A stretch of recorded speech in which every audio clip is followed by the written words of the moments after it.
The other day, I overheard someone say, I'm so impatient. I'm such an Aries.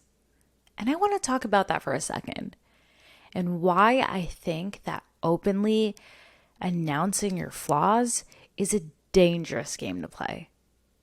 So, I want to preface this by saying that I personally am not a big horoscope or astrology person, but I find it so much fun to listen to my friends describe themselves using their signs.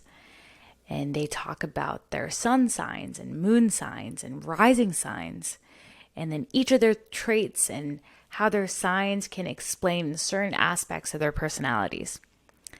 And they'll also use their signs to describe how compatible they are with other signs.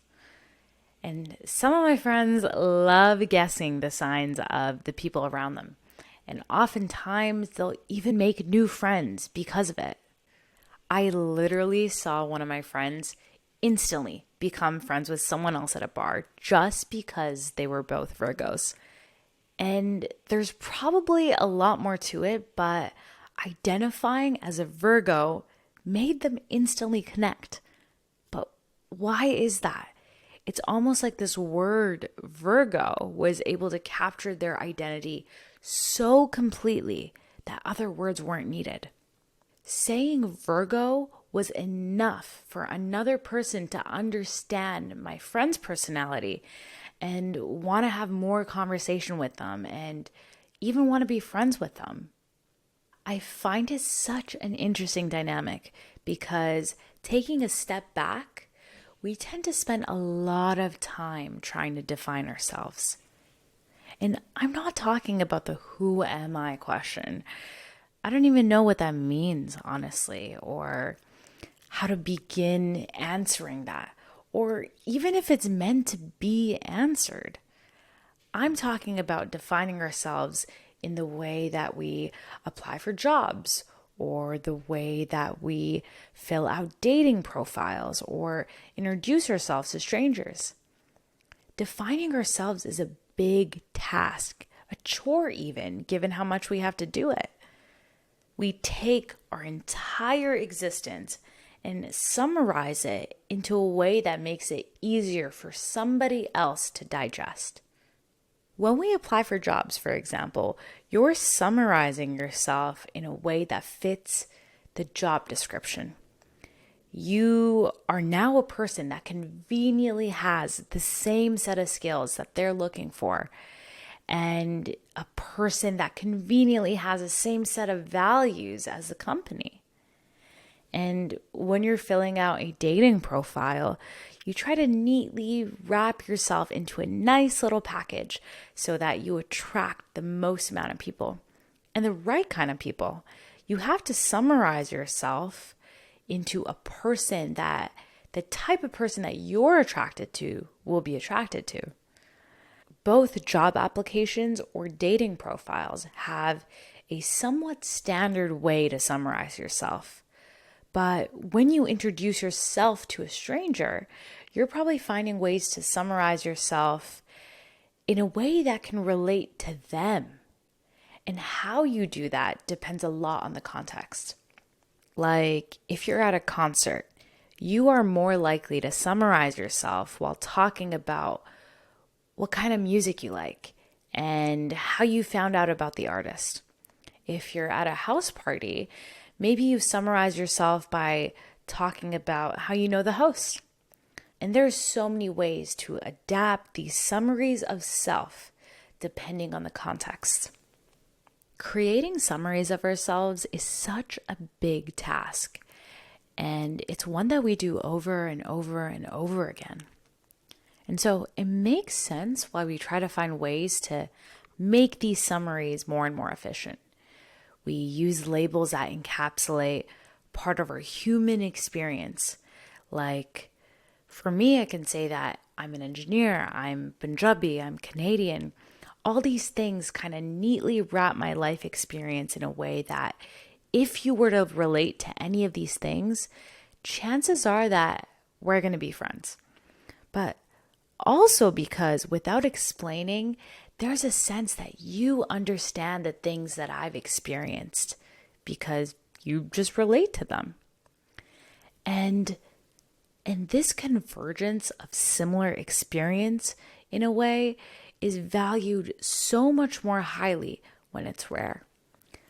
Like, I know I'd be friends with any Punjabi Canadian engineer because I currently live in SF, and I don't come across somebody who's similar to me in that sense that often.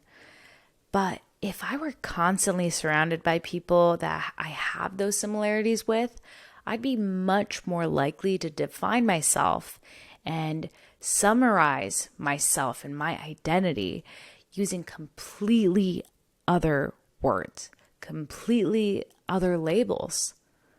It's the same reason why neither of us would place much value on our identity as Canadian if we were both in Canada right now, surrounded by everyone else who is also Canadian. Or to more of an extreme, if I were surrounded by a bunch of brown girls, all Punjabi, all Canadian, all engineers, and just the thought of that right now makes it seem really cool and makes me feel really excited. But if I were surrounded by that archetype of person, brown girl, Punjabi, Canadian engineer, all the time, it becomes less attractive of a label. I'm more likely to summarize my identity, my experiences from a completely different perspective while being the same person. So those are the surface level labels: brown, Canadian, engineer. The more interesting ones to me are the ones that dynamically try to capture your personalities. I'm talking about astrological signs, attachment styles, love languages, mental disorders, and even childhood traumas. It's almost like a trend to identify as a lot of these, especially the kind that highlight weaknesses. But I have a theory about this and why it's become so trendy. There's two reasons. Firstly, I think it's harder to stick out now more than ever before. We live in cities that are bigger than ever before, and virtually every hobby and profession you know of is so saturated and competitive. And compare that to 30 years ago. You could have identified as a guitarist, and it would have been much more achievable to be the best in your town. And if you were the best, it would naturally become part of your identity. Being the best in your town would mean something, and it would be your personal brand, the way people know of you and relate to you. And now, at the same skill level, identifying as a guitarist would be really, really hard, because not only have towns turned into cities and become more dense and populated, but now our comparison is the rest of the internet.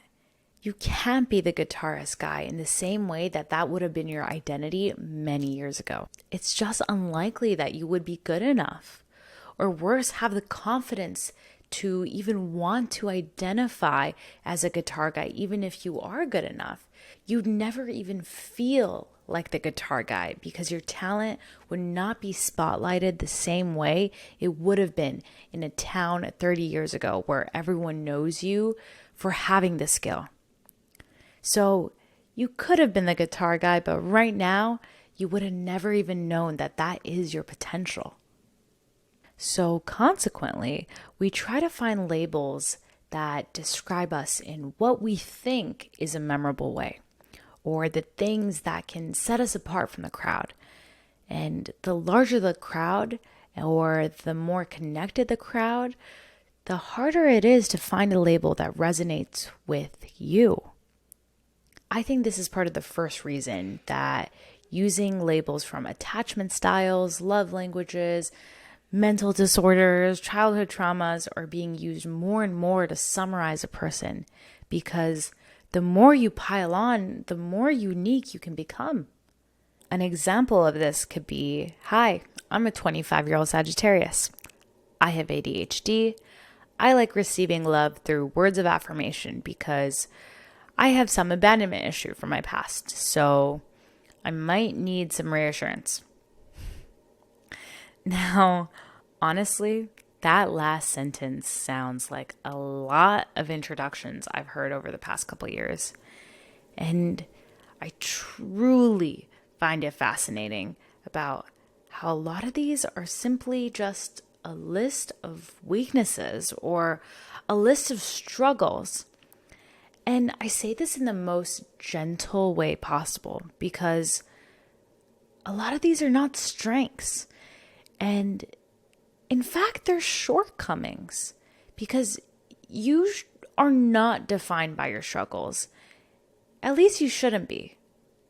I think it's a great thing to find confidence in yourself despite your own shortcomings because everyone has shortcomings. And I think it's great to find other people that have similar shortcomings to create your own support system of similar struggles. But I don't think you want to be known for your shortcomings. Shortcomings are meant to be overcome and not to be openly accepted to the point of complacency. It's important to know that the more you shout your weaknesses out into the void, the more of it you'll attract. If you continuously tell people you have this certain weakness, the type of people that it's attracting is most likely the people that have the same weakness. And on top of that, it might be turning away people who actively steer away from that specific weakness.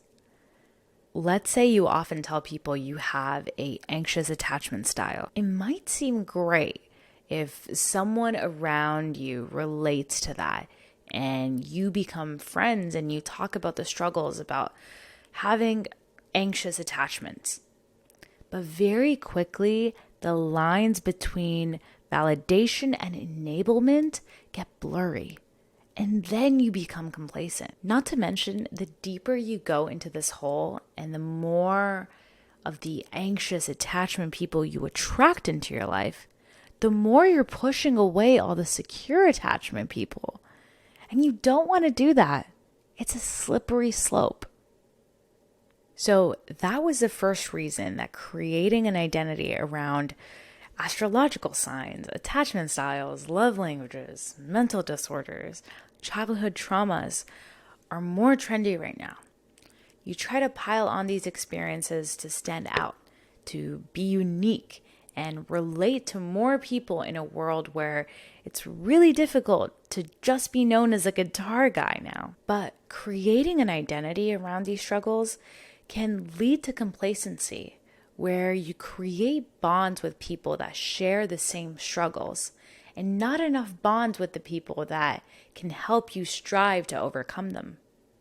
The second reason I feel like labels like that are trendy are because they can be used as a crutch. They imply that you are this way because this is just who you are. And it gives a signal that you expect people to adjust around you. We use these labels as a crutch. We hide behind them, announcing that you have an anxious attachment style or that you're such a feisty Aries that you have to clap back and can't help it. What that says is, I have this flaw, this shortcoming, and it's part of who I am. So I expect you to accept it. I expect you to work around it. Openly accepting your flaws can be dangerous. It's one thing to be vulnerable in public while striving for betterment, and another to announce your shortcomings so that everybody else can adjust around you. I think that when people openly announce their flaws, they, one, don't see it as a flaw, but also two, expect that people provide them with space and empathy when they act in that way, instead of having to acknowledge their flaw or shortcoming or mistake in the moment. And three, aren't striving to overcome it.